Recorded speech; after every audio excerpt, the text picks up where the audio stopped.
जय जगन्नाथ। आशा करी समस्ते भलर थे। मु आपणकर प्रिय राजेश। आदि आपणकर बापा जेजे बापा बड़ बापा माने बिलरे बा चाष करती पचार बापा बिलरे जो चाष कर कष्ट लगे सी आप उत्तर देवे। बिलरे चाष करवा बा गोटे एसी रूम रे बसवा चेयर रे समान।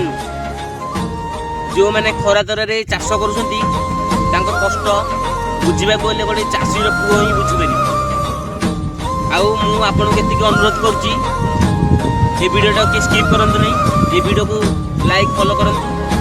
आपण बापा जेजी बापा जी चाष करती किसी समय तुमर किसी समय बापा जेजी बाबा चाष कम दियो जहाँकि तुम मान खुशी रे अल्प कम करने को पड़ो एवं तुमर भी किसी मेहनत जमी माँ रही। मो वीडियो सान कर।